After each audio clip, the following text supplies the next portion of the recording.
അങ്ങനെ സംസാരിക്കുകയോ അസ്വസ്ഥതയൊക്കെ ഉണ്ടായി കഴിഞ്ഞു കഴിഞ്ഞാല് കർത്താവ് തന്നുകൊണ്ടിരിക്കുന്ന സന്ദേശങ്ങൾ ബ്രേക്ക് ആവും. പിന്നെ ചിലപ്പോഴത് കിട്ടാനായിട്ട് സാധിക്കത്തില്ല. അതുകൊണ്ട് അതിനകത്ത് കയറിയാല് നിങ്ങള് സ്തുതിപ്പിലും പ്രാർത്ഥനയിലും ഒക്കെ നിബദ്ധതയിലും പറഞ്ഞതിന്റെ കാരണം അതാണ്. ഇവിടെ നമ്മള് പ്രാർത്ഥനയ്ക്ക് വേണ്ടി കൂടിയിട്ട് തിരിച്ചു പോകുന്ന സമയത്ത് നിങ്ങൾ യാത്രയിലായിരിക്കുമ്പോഴും വീട്ടിൽ ചെന്ന് കഴിയുമ്പോഴും അത്ഭുതമായിട്ട് രോഗശാന്തികൾ ഉണ്ടായിട്ടുള്ള സാക്ഷ്യങ്ങളുണ്ട്. നമ്മൾ നടന്നു പോയിക്കൊണ്ടിരിക്കുമ്പോഴും നമ്മളില് രോഗസൗഖ്യങ്ങൾ നടന്നുകൊണ്ടിരിക്കുകയാണ് ചെയ്യുന്നത്. എത്രമാത്രം നമ്മള് ശാന്തതയിൽ ദൈവവുമായിട്ട് ബന്ധപ്പെടാനായിട്ട് നമ്മൾ തയ്യാറാകുന്നു, അത്രമാത്രം നമ്മളെ ദൈവം അനുഗ്രഹിക്കും. കാരണം മനസ്സിലാണ് ദൈവം കാണാനായിട്ട് സാധിക്കുക. മനസ്സാണ് നമ്മള് ദൈവത്തെ. അതുകൊണ്ടാണ് പറയുന്നത് നിങ്ങള് മനസ്സിലാണെങ്കിൽ ദൈവവുമായിട്ട് ഒരു ബന്ധമുണ്ടായിരിക്കട്ടെ. മനസ്സ് സമാധാനത്തിലേക്ക് നമ്മള് പൂർണ്ണമായിട്ടും കൂട്ടിക്കൊണ്ടുവരാനായിട്ട് നമ്മൾ തന്നെ തീരുമാനം എടുക്കണം. പറ്റുന്നില്ല എന്ന് പറയാൻ എളുപ്പമാണ്. നമ്മള് വേണ്ടാത്ത ചിന്തകള്, വിചാരങ്ങള്, വേണ്ടാത്ത പ്രവൃത്തികൾ, ഇതിനൊന്നും ഇനി പോകില്ല എന്ന് നമ്മള് തീരുമാനം എടുത്തു കഴിയുമ്പോൾ ആവശ്യമില്ലാതെ സംസാരിക്കത്തില്ല. മൗനം ഏറ്റവും വലിയ പ്രാർത്ഥനയാണ്. മാതാവ് പൂർണ്ണമായിട്ടും മൗനത്തിലായിരുന്നു പ്രാർത്ഥിച്ചിരുന്നത്. എത്രമാത്രം മൗനത്തിൽ വരുന്നോ അത്രമാത്രം അനുഗ്രഹമായിട്ട് മാറുക ചെയ്യുന്നത്. നമ്മൾ ചെയ്യുന്ന പ്രവൃത്തികൾ മത്തായി 7:2 പറയുന്നത്, നീ അളക്കുന്ന അതേ അളവ് കൊണ്ട് തന്നെ നിനക്ക് തിരിച്ച് അളക്കപ്പെടും. നമ്മൾ എന്ത് ചെയ്യുന്നോ അതിന്റെ 100 ഇരട്ടിയായിട്ട് അത് തിരിച്ച് നമ്മളിലേക്കും നമ്മുടെ സന്തതികളിലേക്കും തിരിച്ചു വരും. അപ്പൊ ആ തിരിച്ചു വരുന്ന പ്രശ്നങ്ങൾ കണ്ട് നമ്മള് പകച്ചു നിൽക്കാനായിട്ട് തയ്യാറാകാതെ നമ്മുടെ ജീവിത രീതി എന്തായിരുന്നു തിരിഞ്ഞു നോക്കണം. കുടുംബത്തെ അനർത്ഥങ്ങളും പ്രശ്നങ്ങളും ഒക്കെ ഉണ്ടാകുമ്പോൾ എന്റെ ജീവിത രീതി എങ്ങനെയായിരുന്നു, ഞാനെങ്ങനെയായിരുന്നു, ഇത് ചിന്തിച്ച് നോക്കിക്കഴിഞ്ഞു കഴിഞ്ഞാല് പൂർണ്ണ വിടുതലിലേക്ക് വരാനായിട്ട് സാധിക്കും. കുടുംബത്തിൽ സമാധാനമില്ലാത്ത അവസ്ഥ വരുന്നത് നമ്മുടെ തന്നെ ചെയ്തികളിൽ നിന്ന് സംഭവിക്കുന്നതാണ്.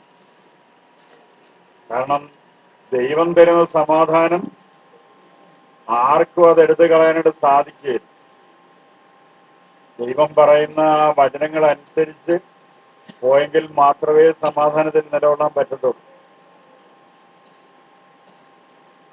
ദൈവവചനമാണ് എല്ലാത്തിന്റെയും അടിസ്ഥാനം. യോഹന്നാൻ 15:5 പറയുന്നുണ്ട്, എന്നെ കൂടാതെ നിങ്ങൾക്ക് യാതൊന്നും ചെയ്യുവാൻ സാധ്യമല്ല. ദൈവത്തെ കൂടാതെ ഒന്നും ചെയ്യാനായിട്ട് പറ്റത്തില്ല. ദൈവമാണ് സകല കാര്യങ്ങളും ചെയ്തു തരുന്നത്. ഈ TV വാർത്തയിലൊക്കെ ഇങ്ങനെ സോമാലി എന്ന് പറയുന്ന സ്ഥലത്തൊക്കെ ഇങ്ങനെ ആൾക്കാര് 5 വയസ്സ് മുതൽ താഴെയുള്ള കുഞ്ഞുങ്ങളൊക്കെ ആഹാരം കിട്ടാതെ മരിച്ച് വീഴുന്ന അവസ്ഥ. ഒരു നേരത്തെ ആഹാരത്തിന് വേണ്ടിയിട്ട് ധൃതി വെച്ച് ഓടുകയും ബഹളം വെച്ച് പോവുകയൊക്കെ ചെയ്യുന്ന വഴിക്ക് തന്നെ ആൾക്കാര് മരിച്ച് വീഴുന്നു. വിശപ്പിന്റെ വില എന്താണെന്ന് നമ്മള് തിരിച്ചറിഞ്ഞെങ്കിൽ മാത്രമേ അതിന്റെ ഗൗരവം മനസ്സിലാകത്തുള്ളൂ. വിശപ്പ് അനുഭവിക്കാത്തവർക്ക് അതിന്റെ വില തിരിച്ചറിയത്തില്ല. Praise the Lord. Hallelujah, hallelujah, hallelujah. ഇപ്പൊ വെള്ളത്തിന്റെ വില മനസ്സിലാകുന്നുണ്ടോ? വെള്ളത്തിന്റെ ഉണ്ടോ? ഇപ്പൊ വെള്ളത്തിന്റെ വില നമുക്ക് മനസ്സിലാകാനായിട്ട് സാധിച്ചെങ്കിൽ ഇനി ആഹാരത്തിന്റെ വില മിക്കവാറും വലിയ താമസമില്ലാതെ മനസ്സിലാക്കേണ്ടി വരും. വെള്ളത്തിന്റെ വില ചെറിയ രീതിയിൽ മനസ്സിലാക്കാണ്ട് ദൈവം അനുവദിച്ചു. ഇപ്പൊ അതിന്റെ പുറകിന് ചിലപ്പം ആഹാരത്തിന്റെ വിലയും മനസ്സിലാക്കാനായിട്ട് ദൈവം അനുമതി തരും. Price the Lord. Hallelujah, hallelujah, hallelujah. ആഹാരം കിട്ടാത്ത അവസ്ഥ. കാരണം ഈ ആഹാരത്തിന്റെ വില മനസ്സിലാക്കേണ്ട കാര്യങ്ങൾ വരുമെന്ന് പറയാൻ കാരണം മറ്റൊന്നുമല്ല, മനുഷ്യനെന്ന് ദൈവത്തെക്കാൾ ഉപരി പൈസയ്ക്കാണ് പ്രാധാന്യം കൊടുക്കുന്നത്. ദൈവത്തെക്കാൾ വലിയ വിലയാണ് പൈസയ്ക്ക്. ദൈവത്തിന് പൈസയുടെ മുമ്പിൽ സ്ഥാനം എന്തെങ്കിലും ഉണ്ടോ? ഒരു സ്ഥാനവും ഇല്ല. ഏത് പ്രാർത്ഥന വേണമെങ്കിലും ഉപേക്ഷിക്കാം, ഏത് കാര്യങ്ങൾ വേണമെങ്കിലും നമ്മൾ വിട്ടുപേക്ഷിക്കാം, പൈസ കിട്ടിയാൽ മതി. Price the Lord. Hallelujah, hallelujah, hallelujah. പൈസ കൊണ്ട് എന്ത് നേട്ടമാണുള്ളത്? എന്ത് നേട്ടമാണ് പൈസ കൊണ്ടുള്ളത്? എന്തെങ്കിലും നേട്ടമുണ്ടോ പൈസ കൊണ്ട്? നമ്മൾ വിചാരിക്കുന്നത് നമ്മൾ ഇതെല്ലാം നേടുന്നത് പൈസ കൊണ്ടാണ് ഇതെല്ലാം നേടുന്നത്. Price the Lord. Hallelujah, hallelujah, hallelujah. ദൈവം നമുക്ക് സമ്പത്ത് തരുന്നത് വിശ്വസിച്ചുകൊണ്ട് തരുന്നത്. ഈ സമ്പത്ത് തരുന്നവരെ ദൈവമല്ലേ തരുന്നേ? പിശാച് സമ്പത്ത് തരുമോ? തരത്തില്ലേ? അതുകൊണ്ടായി തെറ്റുപറ്റി കിടക്കുന്ന സംഗതി. ദൈവം തരുന്ന സമ്പത്ത് പങ്കുവെക്കുന്നതും പിശാച് തരുന്ന സമ്പത്ത് പിടിച്ചു വെക്കുന്നതും. അപ്പൊ നിങ്ങൾ സമ്പത്തിനോട് ലുപ്ത് കാണിക്കുന്നെങ്കിൽ അത് ആര് തരുന്നതാ? പിശാച് തരുന്നതാ. ആർക്കും കൊടുക്കാൻ മനസ്സില്ല, പിന്നെയും പിന്നെയും കൂട്ടിവെക്കാനുള്ള മനസ്സ് തോന്നുന്നെങ്കിൽ അത് അന്ധകാര ശക്തി തരുന്നതാ. ദൈവമാണ് നിങ്ങൾക്ക് സമ്പത്ത് തരുന്നെങ്കിൽ എവിടെങ്കിലുമൊക്കെ ഇല്ലായ്മയിൽ സഹായിക്കാനും എന്തെങ്കിലുമൊക്കെ കാര്യങ്ങൾക്ക് വേണ്ടിയിട്ട് നമ്മളത് സഹായത്തിന് വേണ്ടി വിനിയോഗിക്കും. അതാണ് ദൈവം തരുന്ന സമ്പത്ത്. Praise the Lord. ഹല്ലേലൂയ. അപ്പൊ ദൈവം തരുന്ന സമ്പത്ത് ഒരു മനുഷ്യനും പീഡയാകത്തില്ല, പീഡയുണ്ടാകത്തില്ല. കാരണം പൈസ കൊണ്ടുള്ള ബുദ്ധിമുട്ട് ഒരു കാരണവശാലും നമുക്ക് ഉണ്ടാകത്തില്ല. ദൈവം തരുന്നതാണെങ്കിൽ.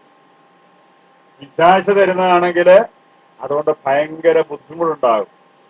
₹1 നമ്മുടെ കയ്യിൽ നിന്ന് നഷ്ടപ്പെട്ടു കഴിഞ്ഞാൽ ഭയങ്കര ആവലാതി, ആകുലത, ഉത്കണ്ഠയും ഭയങ്കര വിഷമമൊക്കെ ഉണ്ടാകും. എന്നാല് ദൈവം തരുന്ന സമ്പത്ത് പൂർണ്ണമായിട്ടും നമ്മുടെ കയ്യിൽ നിന്ന് നഷ്ടപ്പെട്ടു പോയാലും നമ്മൾ അതുകൊണ്ട് ആകുലപ്പെടത്തില്ല. കാരണം എന്ന് പറഞ്ഞു കഴിഞ്ഞാൽ അവിടുന്ന് തരാൻ ശക്തനാണ്. ഇപ്പോഴുള്ളത് നഷ്ടപ്പെട്ടു പോയാൽ അല്ലെങ്കിൽ മറ്റുള്ളവർ കൊടുത്താൽ വീണ്ടും നമുക്ക് ലഭിക്കുകയാണ്. Price the Lord. Hallelujah, hallelujah, hallelujah. അപ്പൊ പിശാച് തരുന്ന സമ്പത്ത് കൊണ്ട് നമ്മള് ചെയ്യുന്നതെന്ന് പറയുന്നത് കൂടുതൽ രോഗങ്ങൾ കരസ്ഥമാക്കും. ആ രോഗങ്ങൾ കരസ്ഥമാക്കിയിട്ട് ആ രോഗത്തിന് വേണ്ടി ചികിത്സിക്കാനായിട്ട് പൈസ ചെലവാക്കും. ചികിത്സയ്ക്ക് പൈസ കൊടുക്കുന്നതിന് മടി വല്ലതും ഉണ്ടോ? ആശുപത്രി കൊടുക്കുന്നതിന് യാതൊരു മടിയുമില്ല. എത്ര പറയുന്നോ അത് എവിടെന്നെങ്കിലും കടമെങ്കിലും മേടിച്ചുകൊണ്ടേന്ന് കൊടുക്കും. ഏതെങ്കിലും ഒരു ദാനധർമ്മത്തിന് വേണ്ടി പറഞ്ഞാലോ ചെയ്യുമോ? അത് അന്നേരം നമ്മളിതിന് മൊത്തത്തിലെല്ലാം നോക്കും. എന്നിട്ട് ഞെരടി ഏറ്റവും ചെറുതായതാന്ന് വെച്ച് കഴിഞ്ഞാൽ ₹5 ₹10 ഒക്കെ ഉണ്ടെങ്കിൽ അത് ദാനധർമ്മം ചെയ്യാനായിട്ട് നമ്മൾ തയ്യാറാകും. Price the Lord. Hallelujah, hallelujah. യേശുവേ നന്ദി, യേശുവേ നന്ദി.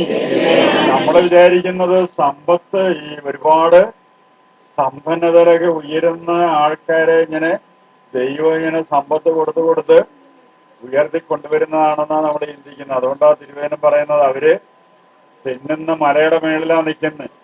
ഏത് നിമിഷവും അവര് ആ മൂക്കുകുത്തി താഴെ പോരും.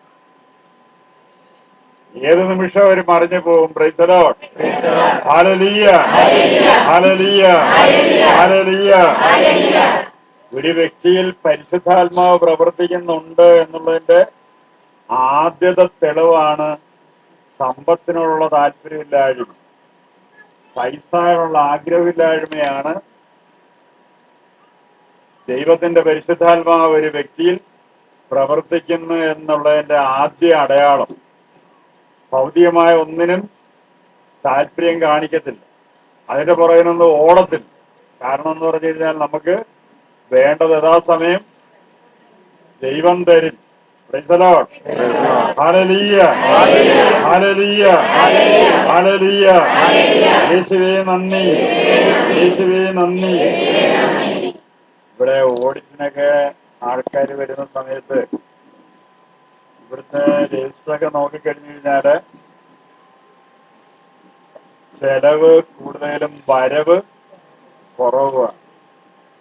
1500 രൂപ അല്ലെ 2000 രൂപ വരെ ഉള്ളപ്പോഴേ 15,000 രൂപ 20,000 രൂപയാണ് ചെലവ്. അവര് തന്നെ ചോദിക്കാറുണ്ട് ഇതെങ്ങനെയാ സംഭവിക്കുന്നത്, വരവില്ലാതെ എങ്ങനെയാണ് ചെലവ്. Hallelujah, hallelujah.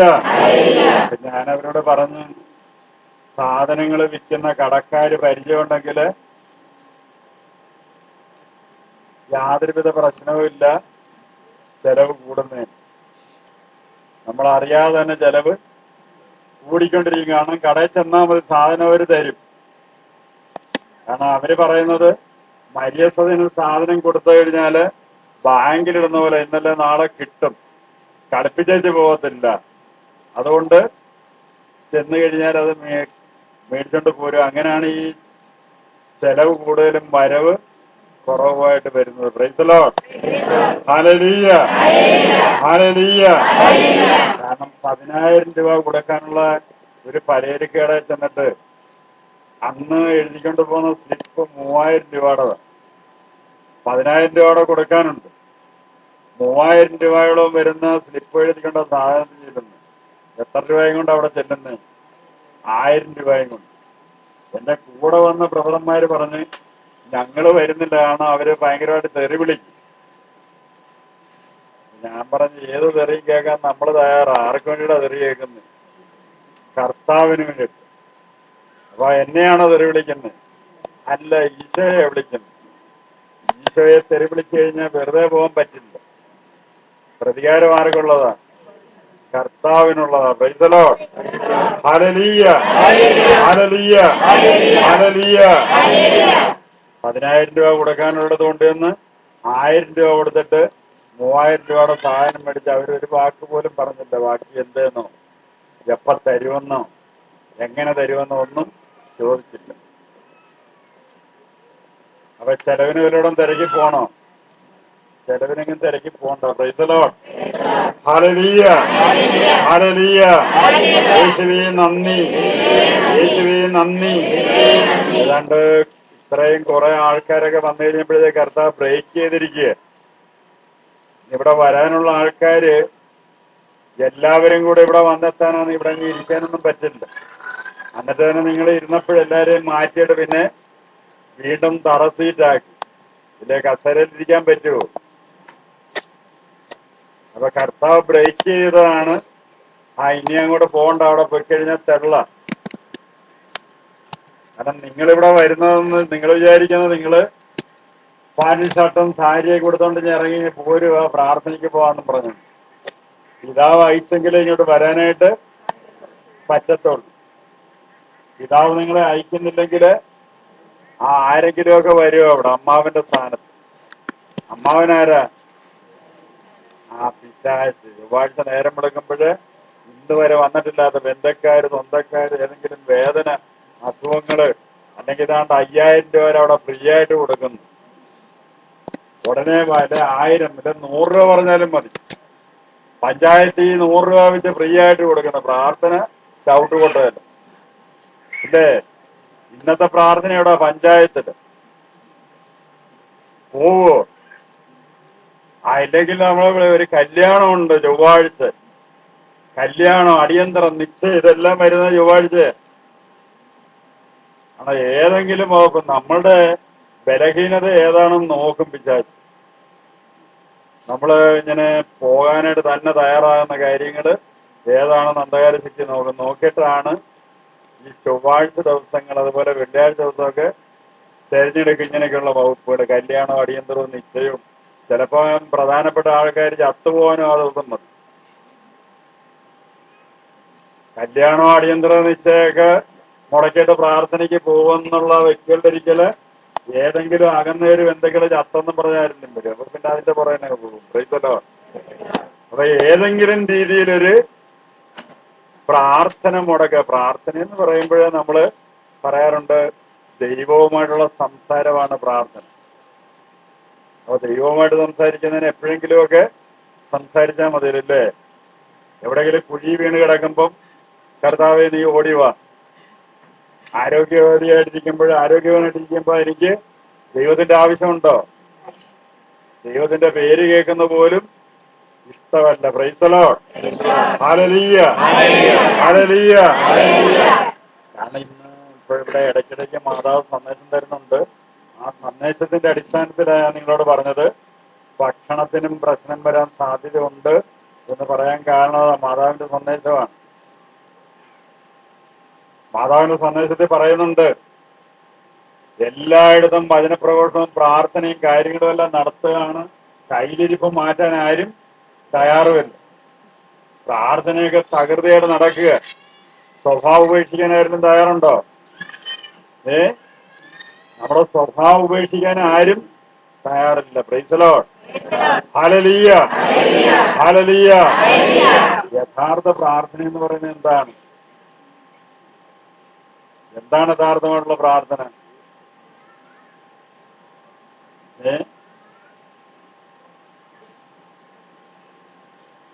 എന്താണ് യഥാർത്ഥമായിട്ട് പ്രാർത്ഥന? മനസാക്ഷിയോടുകൂടി നമ്മൾ യഥാർത്ഥത്തിൽ ദൈവത്തോട് പ്രാർത്ഥിക്കാൻ തയ്യാറായി. എങ്ങനെയാണത്? അത് ഇതുവരെ ആരും ചെയ്തിട്ടില്ലാത്തതുകൊണ്ടാണ് നിങ്ങളെല്ലാം ഇങ്ങനെ അത് ജീവിയെ നോക്കുന്നവർ നോക്കിയിരിക്കുന്നു അല്ലേ? യഥാർത്ഥ പ്രാർത്ഥന എന്ന് പറയുന്നത് എന്റെ ഹൃദയത്തിലുള്ള ആഗ്രഹങ്ങളെ ദൈവനാമത്തിൽ ഉപേക്ഷിക്കുക. എന്റെ ഹൃദയത്തിലുള്ള ആഗ്രഹങ്ങളെ ദൈവനാമത്തിൽ ഉപേക്ഷിച്ചിട്ട് ദൈവത്തിന്റെ ആഗ്രഹം ഞാൻ സ്വീകരിക്കേണ്ട തയ്യാറാകുന്നതിനെയാണ് യഥാർത്ഥ പ്രാർത്ഥന എന്ന് വിളിക്കുന്നത്. ദൈവം എന്താണ് ആഗ്രഹിക്കുന്നത്? ആ ഒരാത്മാവ് പോലും നഷ്ടപ്പെട്ടു പോകരുത്. ലോകത്തിന്റെ ഏതെങ്കിലും ആവശ്യങ്ങൾ ഉന്നയിച്ചുകൊണ്ട് പ്രാർത്ഥിക്കുന്ന വ്യക്തികളോടാണ് കർത്താവ് പറയുന്നത് നിന്റെ പ്രതിഫലം നിനക്ക് ലഭിച്ചു കഴിഞ്ഞു. നിനക്കുള്ള പ്രതിഫലം നിനക്ക് ഇവിടെ വെച്ച് തന്നെ ലഭിച്ചു കഴിഞ്ഞു. Price the Lord. Hallelujah, hallelujah.